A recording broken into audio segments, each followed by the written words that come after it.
Hello everyone, this is Jeff with Walk and Talk with Warden Jeff. I want to tell you a real quick funny story this morning. I was a lieutenant at a high medium security facility, and the sergeant and I one day were walking the cell houses and making our inspections. And we walked into one of the units, and one of the officers met me at the door and said, "Hey, Lou," he said, "there's some hooch being made there in my wing."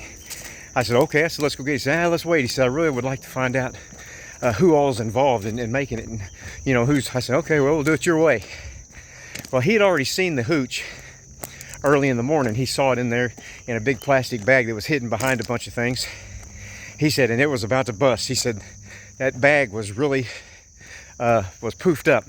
For those of you who don't know what hooch is, it's alcohol made by the inmates. They make it with bread and any kind of fruit or sugar or anything to get their hands on.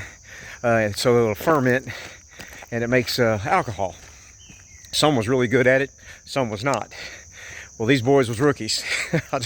What happened was, he said he'd saw the bag, and the bag was great big and puffy, which means that it was about to explode any second.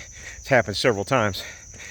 And so we saw the inmate walk into the mop room and shut the door, which is very unusual. You don't shut the door to the mop room when you go in to get a mop or a broom or whatever.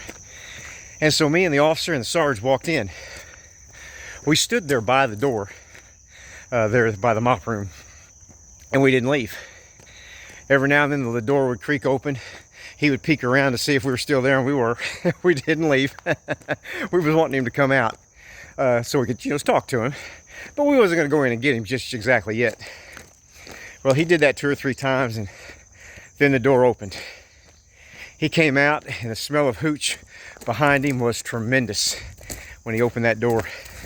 He come out and he had oranges, apples, all kinds of fermented things, all on him, on his face, on his chest. He was covered in his alcohol. What happened was, he went in there and he was going to try to, what they call, belch the bag. Was going to release the air out of the top of it. Well, he couldn't do that with us standing there because he knew we would smell it. Instead, the bag burst, and when it did, it exploded all over him. So he became soaked in hooch.